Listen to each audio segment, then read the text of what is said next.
Hey guys, welcome to another episode of AA for Entrepreneurs. I'm Andrew. I'm Adam. It's very nice to be back here in our hub of striking beauties, recording in Taunton. It feels nice. It feels good. It does. It does. Just to have an ever-growing setup. You know? Yeah, and it's nice to kind of have like a home where we can bring everything to now. Like whenever we need to, talk to each other on a podcast, we're able to have our home here, and it's been phenomenal. Yeah. We are, every week seeing increases in the amount of people subscribing and the amount of people that are watching our videos and listening to the podcast. So we want to say thank you to those people that have. Thank you so much. And if you haven't, make sure you subscribe to our channel, our podcast channel, our YouTube channel. Follow us on Facebook. It means the world. Literally, like it's every comment, every like, every share, it means the world to us. And I said this on a video on my Instagram last night. Those people's likes and comments and shares are literally worth more than money, and they don't even know it. Oh yeah, it's fuel. Literally, like you guys fuel the economy of what's going on right now, because attention is like the real economy, I think, currently. Yeah. So thank you. We cannot say thank you enough. And now let's jump right into We're hopping right in. Today's topic. So today's topic, we're going to be talking a lot about ways to make money. If you're on ground zero, let's say you just got laid off from your job, right? Or you really hate your Or job. you hate your job. Yeah, you're trying to escape that prison. There's ways to do it. How do you get out? What would you do? So I think there's a lot of ways to make different supplemental incomes. It just depends on like what your comfort levels are. Like I've been talking about DoorDash for a couple of weeks now, and it's going great. It's a little side job that I'm working maybe 25 hours a week and making $400 or $500 a week. Like most people that hate their jobs don't get paid like that. So to me, like it's a no-brainer to like try things. If you have a license in a car and you're not afraid to go talk to random people, because you got to go into these restaurants and be like, hey, give me my DoorDash. Yeah. Some of them are looking at you like, are you really DoorDash? Are you just here to steal food? Like, no, look at my app. But the people that I brought it up to that hate their job are like, I don't know, man. You got to drive all around. You got to use your gas. You got to use your. I can assure you guys, the most I've driven in a night is 125 miles, and I made $180 that night.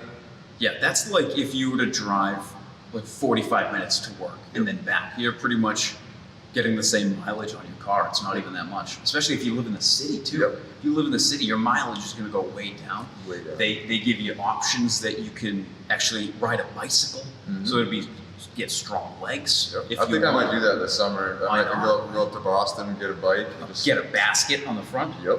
Or Yep. a That's the cage. easiest way to get around there, and I feel like Boston would probably make even more. I'm making a killing just around Taunton. Yeah. Like this isn't that populated of an area. Like, between Taunton, Bridgewater, and let's say Norton, those are like my three towns that I go to, and they're all super local. Now you employ this technique where you're not only using DoorDash, but you use it in conjunction with Uber Eats. Yep. Uber Eats. How does that work? How do you find that works? Like, how do you work it together so that you don't get an Uber Eats order while you're doing DoorDash? I do both at the same time. So it's just kind of like, It's- both they don't come in at the same time. No, like I last night, for instance. So I got an Uber Eats order from McDonald's on 44, and then while I'm there, like right when I picked up the food, I got a DoorDash order for Chipotle right up the road. Yeah. I'm not gonna not accept that. So I kind of was like, okay, where am I going with this? So when I was able to accept the delivery for McDonald's, it told me where I was going. On DoorDash, once the order pops up, you can see where you're going immediately, which is nice because you can kind of plan out your trip. So I was like, okay, let me look at where it's at. I plugged it into my Google Maps, and it literally, like, the Uber Eats drop-off was on the way, halfway to the DoorDash drop-off. Yeah. So, like, you just gotta be good with directions, like, you gotta be good with the GPS, you gotta be familiar with it, and really know how to navigate yourself around. But, like, last night, for instance, Mondays are usually my worst day. I've actually been thinking about cutting out Mondays from working DoorDash, because typically I make $40, $50 a night. It's not worth it to waste my time with that. My time is much more valuable than that to me. Yeah. But last night I made $100 in 4 hours. mostly because I did what you're saying at the combination. I made $68.70 from DoorDash, and then I made $30.17 from Uber Eats, and that was just 2 orders. So right now, Uber Eats, if you could find that sweet spot where I'm kind of like, I'm lucky my towns are in that 2 to 3 times area for Uber Eats. So I'm getting paid $15 or freaking $15 to $25 a delivery for Uber Eats right now. That's the Goldilocks zone. Yeah. Like right now, it's like when you kind of look at it's a land grab. Yep. Where there's going to be a day where the opportunity to make money on DoorDash and Uber, Gone. it's going to be gone. Just like the Or it'll be a opportunity. minimum wage job. Yeah, Yep. very, very minimal. When, just like there was an opportunity for opening up liquor stores Yep. back in the Prohibition era and things like that. So Timing is very important. everything. Yep. Like Yeah. right now, my fiance found this app called Kidazzler. Another great way to make money. Basically, they're trying to build like a database of kid-friendly places. It's to create an app for you to, like, if you're on vacation, you can go on Kidazzler and you can figure out, like, okay, we want to go to ice cream tonight, but we're in Tampa, Florida, and we're from Boston, Mass, and we don't know any of the ice cream places. Let's just go on our Kidazzler app and see if there's other stuff to do around there, So they basically pay you $10 per business in ad revenue, up to 50 businesses. So right now, potentially, I have $500 sitting there of residual ad income. My fiance has been recruiting like a mad woman, and she's up to $3,000 of potential ad revenue. $20 of it got approved so far. It's insane. So it's just $20 a month. and just this is a extra. brand new app. They're in phase 1 of their app, but I'm pretty sure when I was thinking back in my brain, I heard Gary Vee talk about it once. Oh yeah. Kidazzler, when I thought about it, I was like, I've heard it somewhere. Like, where have I heard it? Like, where else would I have heard it besides like my podcast that I listen You to? get that cowbell ringing in the back of your head. Yeah, and I was just like, this seems like a timing opportunity, like very much so. It seems like I need to hop on board, even if, we get 25% of those businesses for the $3,000 to sign on, we're still making $750 in free money, basically. Right. We're not really worried. I worked maybe an hour and a half plugging in those 50 businesses to make $500 potentially a month. Yeah. It's just easy money, and that's going to go away because the businesses won't be available. Like, once one person claims the business, you can't claim it. It's done. There's only so many businesses. Right. If you're out there doing the math, they're dwindling down quickly because every single person that my fiance gets, which she's gotten like, I don't know, 25, 30 people referred to there, adds 50 businesses. Yeah. That's like super similar to what people talk about when they do real estate and they're collecting income from tenants Yep. and whatnot. It's the same thing. You don't really have to do any work. You put in the time once and then it just kind of pays you. Residual income is so important. Like, I'm going to use that residual income. And this is something I haven't really talked about much, but I joined a network marketing company that's for hair products. I'm going to use my residual income from the Kidazzler to buy more products, excuse me, to be able to give out more products and product giveaways and stuff. And I think I'll be able to build my business by, doing the jab, jab, jab, right hook approach. Like, hey, I've done 10 different giveaways of this product, and this is what those 10 people said about this product, and then, people are going to read that and want to buy it. Sure. So everything's a slow build. Like, you got to understand that if you want to leave your job and you hate your job, you're probably going to have to do some stuff you don't like. Oh yeah. It's gonna happen. Until you kind of really realize what you do like. Yep. And what you notice, if you notice what you notice about Adam, is that he's got several pools of income.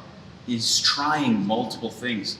And then eventually, one thing or 2 things, 3 things, 4 things are really going to start to work for you. And then that's where you're going to go all in. They have got this thing, I don't know what it's really called, but it's the 80-20 rule. Mm-hmm. And that's pretty much 80% of what you do isn't really worth it. It's 20% of what you do is bringing in 80% of the income. So you focus more heavily on that 20%, and that's where you see exponential growth. Yep. That's why, like, I doubled down on DoorDash. Like, Yeah. I worked crazy hours for the first month, and now I'm probably not going to have to. I have figured out, I think, the sweet spot of, like, the perfect time to go out if you want to make money. Yep. And it's Now let's go all the way back. Let's say Jimmy is sitting on the couch right now. He's listening to our podcast. Hey, Jimmy. What's up, Jim? Watching us on Facebook, and he's like, you know what? I'm gonna do it. I want to do DoorDash. Now, what you're gonna expect is you're gonna download the Dasher app. Well, first step, if you're thinking about DoorDash, hit me up because they do a referral fee, and right now it's $500. I'm splitting that with whoever gets referred to me. So, and on top of that, you get a $100 bonus. So you'll get a $350 bonus. I'll get a $250 bonus once you get 200 rides. Win-win. Yep. So once you go through his link, download the app, the Dasher app. They're going to ask you a couple of things. They're going to ask you they're going to do a background check, right? Yep. They're going to say, oh, like either make an appointment to go in for an orientation meeting, or you could just be like, no, I just want have that stuff mailed to me, and then you just kind of fill out a couple of things like your bank information because they're going to pay you. I recommend the orientation for sure. I literally signed up on 10 p.m. on a Wednesday, and I was driving by 1 p.m. on a Thursday. Yeah, so if you're strapped for cash, you need don't JG Wentworth. No. Go to the orientation meeting. So otherwise, you can if you're working 40 hours a week and you're trying to get away from that, you don't have the time, you got other things going on. There's a headquarters in Boston. When I did it, I got my package in like 3 days. Not bad. So yeah, I actually just referred somebody from Detroit. Did you? Yeah, so I'm pumped Interesting. about that because that doesn't affect me at all. Like, I'm not losing deliveries or anything like that. No. I just referred somebody up in Lowell area too, so that doesn't affect me either. You know, I'm able to just help them out. Yeah, it's super passive, and it's like you said, it's a win-win. Somebody told me I was crazy for giving out half of the referral fee, and I was like, why? No, That's not literal crazy. free money for me. Like, I'm literally making money just to be like, here, make some money. Yeah, and you get money for clicking on that link. So I think it's $200. You'll get $200, and then or $100, Yep. and then you say, "Hey, Adam, I just hit my 200 delivery mark. I got paid," and then he's going to get paid right away. So he'll give that half of what he makes to you. Yep. So I wanted to talk about, you know, what you were talking about with yard sale and stuff. Yeah. And ways to kind of be successful with that and like make a little bit of side income maybe. You know, Yeah. like maybe it's not your main source of income. It could be. I mean, if you're really out there hustling and you're able to be Gary Vee, where he has like an eye for shit, like this mug's gonna be worth $100, and he buys it for $1. And the thing is, like we were talking about earlier, is like it's practice, right? So you kind of get an eye for it, like, oh, that's a Pokemon action figure. I know that Pokemon is a big name, so that'll sell. If it's a Mario Brothers towel, oh, that might sell. Yep. So the whole thing with arbitrage, it's pretty much buying low and selling on a different platform at a higher price. Do you think that so in the beginning you kind of said like it was decent money but maybe not worth it for the amount of hours you put in? Like, do you think that the longer you do it, like the quicker You it get better. becomes? Yeah, Like, for sure. you just don't even have to think. It's like second nature almost. So like it does become like a second nature when you're at the yard sale or you're at an estate sale or whatever they're called. Yes. Um, Or a garage sale or exactly. different areas. You'll like look around and you'll have that eye. But even like before you put in the hours and hours it takes to develop that eye, what you can do is download the eBay app. So you download the eBay app and you can go in and you can search exactly what you find at the yard sale. Let's say I actually remember going back to maybe like month 2 of my yard sailing. And I saw this tank. It was like a World War II action figure tank. It was in the box. The box was ripped open. There was a piece missing, but I'm like, whatever, I'm interested. I couldn't really find it on the eBay store, but I saw other things close to it that were selling for like $15. So I'm like, all right, I'll buy this for $1, and then I'll just sell it for 10, sell it for 15 or whatever. You know, maybe less than that because it's damaged. Yep. But anyway, I bought it for $1, and then went home, and then in 7 days it sold for 75. Wow. So I mean, that was one of the big ones. Though things like that don't happen often, but with the eBay app, you can know what you're buying, so it's not a huge risk.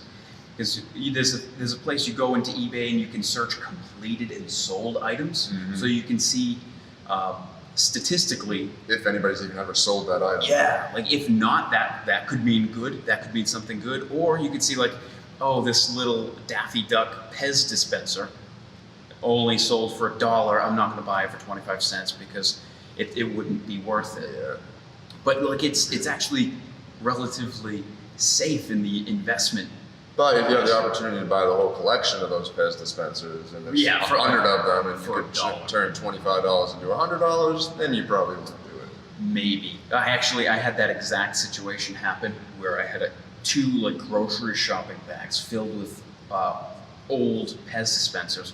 But when you really go into taking every single picture and putting in all the information, It's a lot of work. it's really not worth doing 100 different. True. Yeah, it was actually like that part of it was really, it started becoming painful.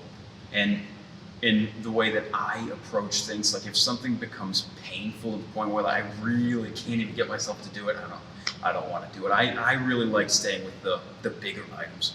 So I remember finding, it was like a golfing GPS. It was on a table for like 25 cents. And why not? Right. You're 20, selling for literally $10. it was like a quarter. Yeah. So I'm like, there's, I didn't even look it up. So I'm like, that's a quarter, take a quarter, I don't care. Yeah. Sold for $75. I turned that into 75 bucks. That's crazy. So like there is opportunity, but most of the time it's more like, all right, I'm gonna make $5 here, I'm gonna make $10 here. Slow grind. Facebook Marketplace is brilliant. There was a thing called Let Go. That's another brilliant app. And I mean, like now's the time. Now's the time to do that because it's summer. Spring cleaning is right around the corner. People are just doing looking yard at stuff, sales. like not caring that much. Like, I just gotta get rid of this stuff, man. Yeah. So my tip for that is to go early. Wake up Saturday morning, 6 o'clock, be out the door at 6:30. Be at the garage sales before the people are even finished setting up. Yep. Because there's gonna be people like you that might beat you Yep. and find the good items because they go quickly. All right, so if you walk through, you're like, all right, I'm taking this, I'm taking that, I'm taking that. And then all of a sudden, You emptied out the yard sale. everything else, it could be garbage, it could be treasure, but it comes down to how much time are you willing to research versus how much you're willing to buy. So I'd say most of the days when I went out, I'd spend about maybe 50 to 100 bucks. So I'd just have that in cash, and then I'd spend the first 4 to 5 hours on Saturday and Sunday. Some even have Friday. I'd spend the morning buying, and then you go home, and then you post it all. So that was yeah. But the thing is, if you want to make money, that is a way to do it. It's encouraging to do it that way, and it was fun. So like another thing that is I noticed last summer with my farm is that if you really enjoy farming or gardening, you can actually make a couple $100 every weekend going to small farmers markets.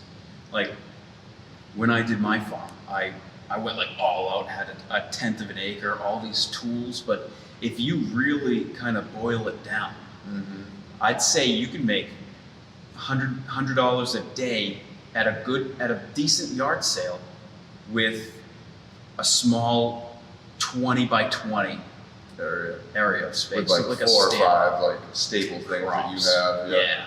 So you do lettuce, carrots do well, kale did extremely well, beets stay like that. I wouldn't do tomatoes, or like eggplant or squash or watermelon. None of those things. It takes up too much space. You want things that you can cut quick and cut again and again and again.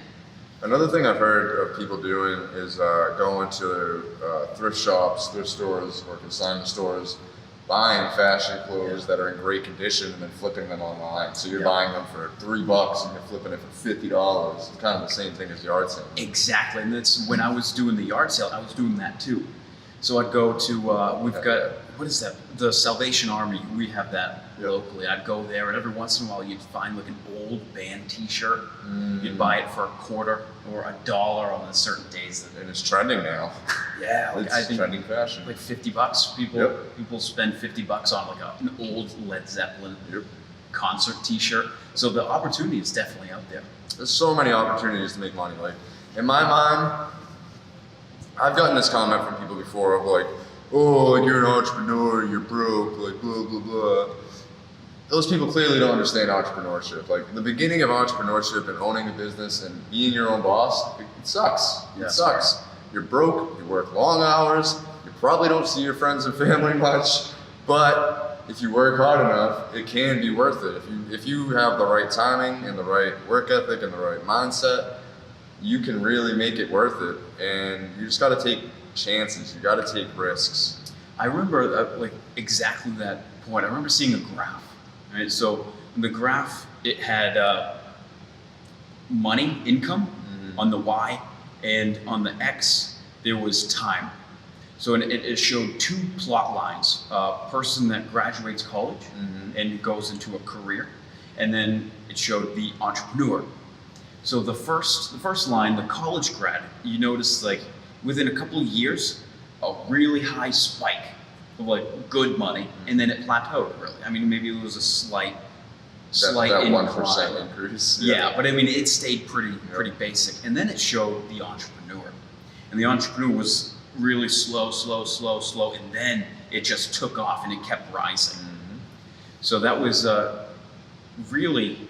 It kind of speaks volumes. So it's a game of patience. Really is. Trial, error, stress, pain, tears, blood. Yep. And we're in good economic times right now. So you have to. If you're miserable with your job, there is something catastrophic coming to our economy in the next 2 or 3 years. And Yeah, maybe even sooner. Maybe sooner, maybe So- a little later. It's hard to tell. You can never really time it perfectly, but if you look at all the trends, real estate's way up here, economy's way up here, and if you look at history, every time it's way up here, it ends up way down there. So it's coming.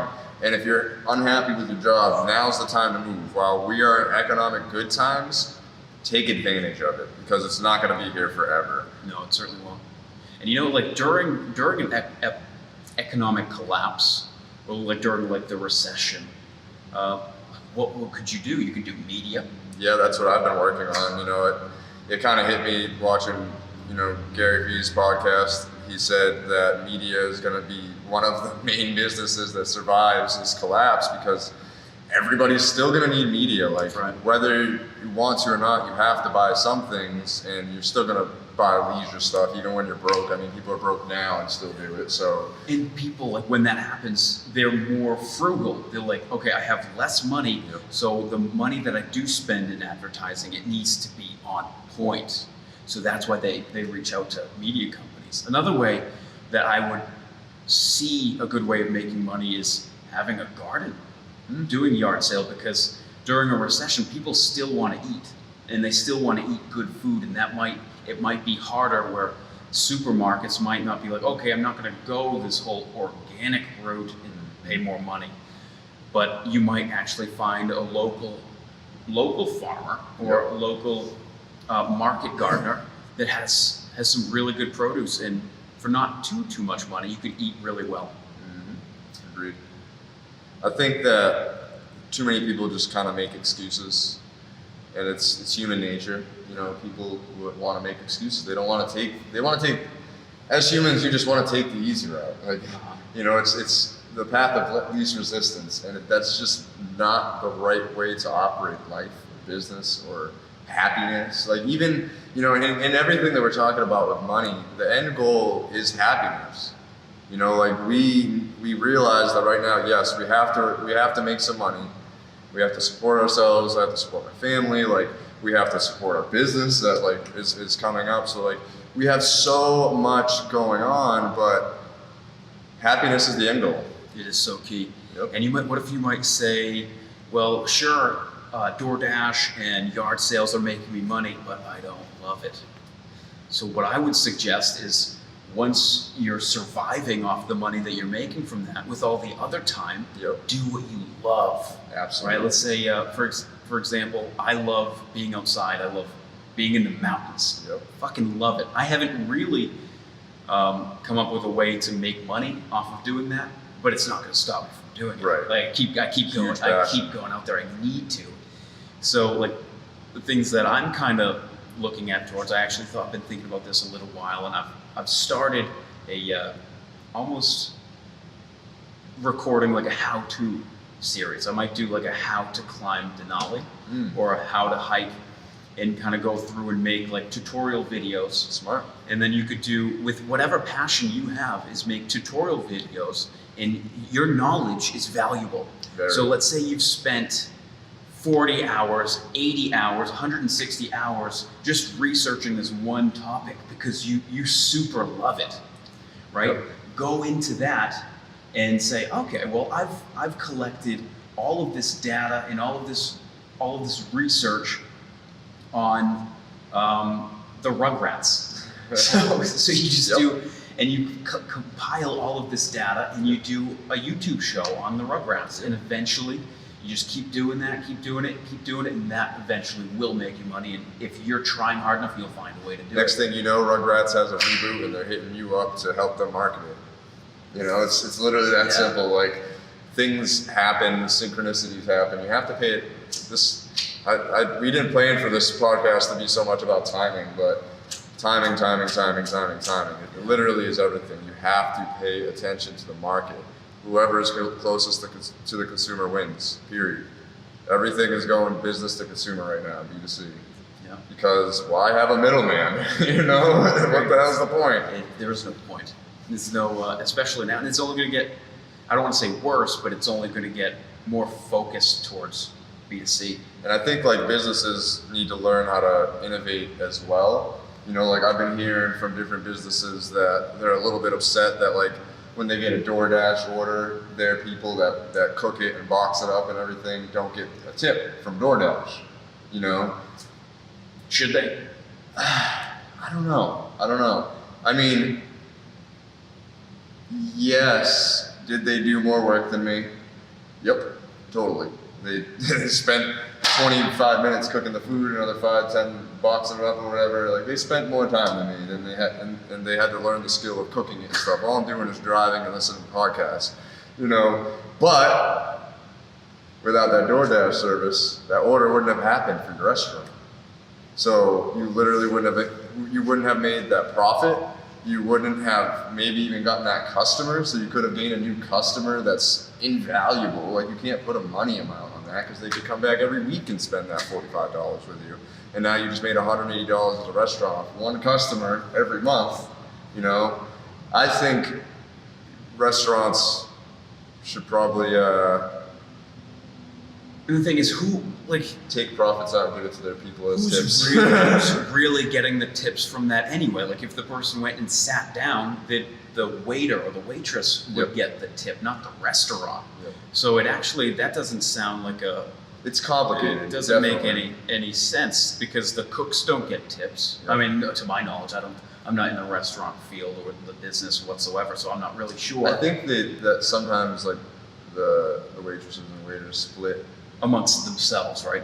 I think they split it with like bar back and bus boys and maybe even Do the they? chef. I'm not sure. I mean, I think even- every place is different. And even then, if they were, the money that the profits that were going out to DoorDash, the waiters and the bus boys, and they don't have anything to do with that meal whatsoever.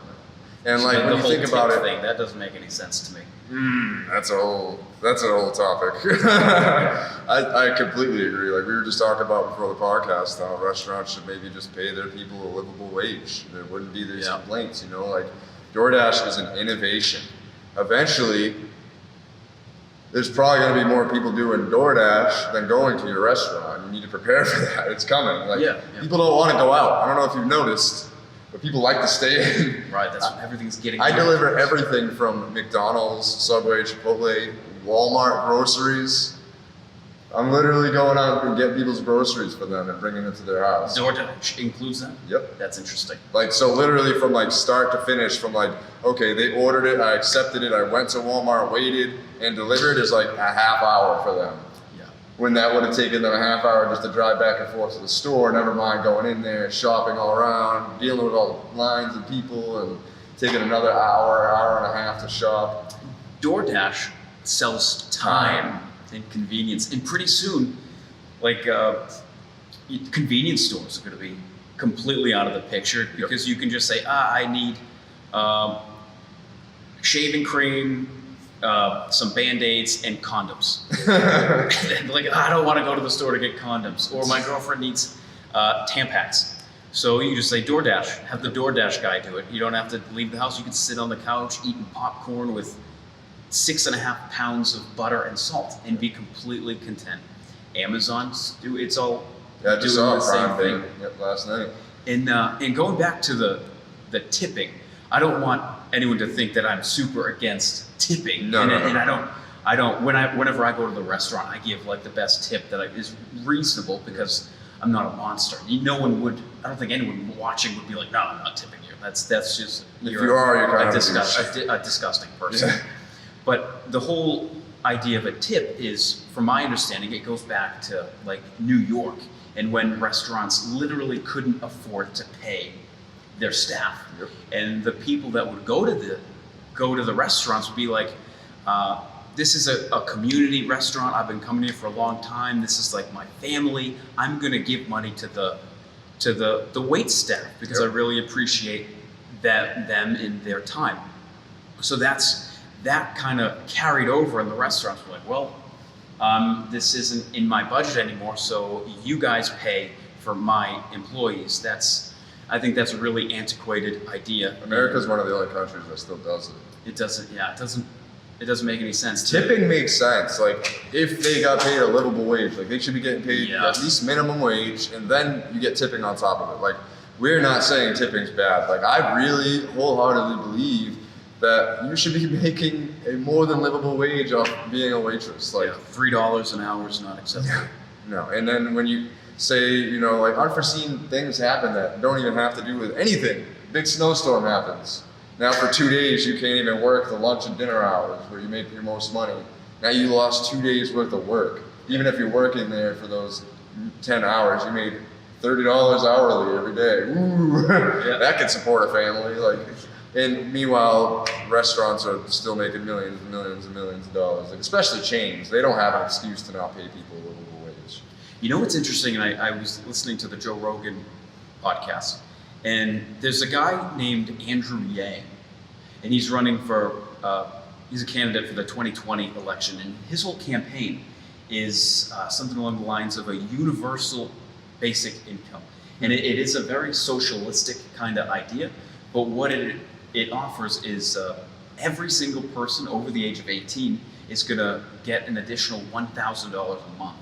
I mean, that's not enough to live, but it would certainly kind of cut the edge. Reduce the burden.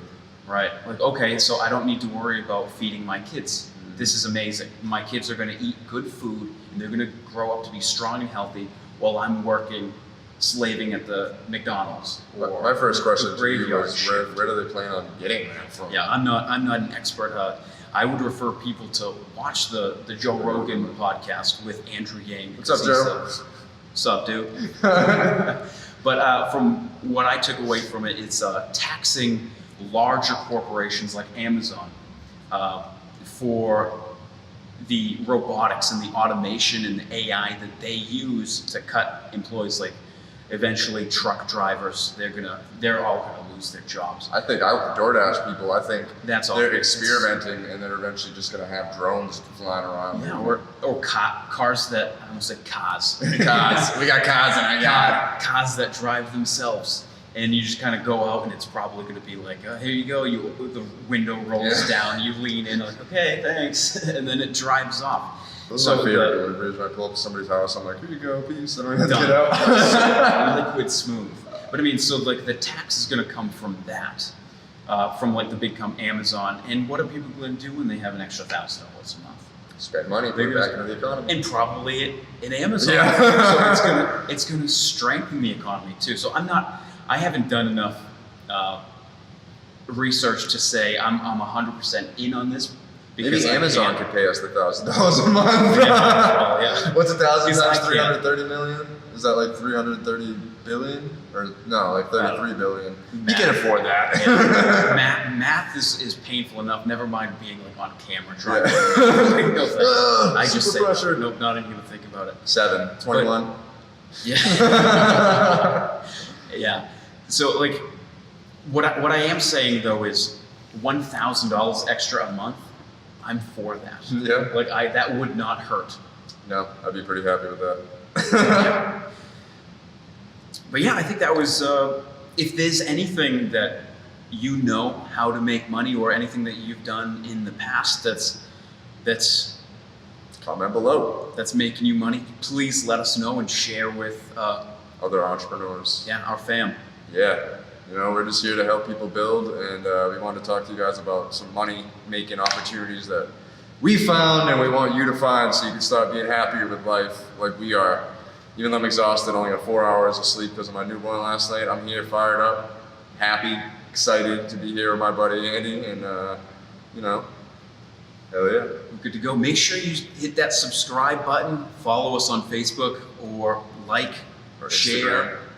Yeah, whatever's applicable. Yep, It- whatever your it means- favorite thing it is. really All of them, means- just like all of our pages. Yeah. Subscribe to all of them. We're awesome. We're decent. I'm decent looking. He's great looking. It Come on. means with a it means the Milky Way to us. I like that. That's even better. That's even better than the world. All right. Peace, guys. We are going to be dropping some amazing interviews on y'all in these upcoming weeks, and we've dropped a few. So go back and listen if you haven't. I'm telling you, life changing. AA for entrepreneurs. Peace. See you later.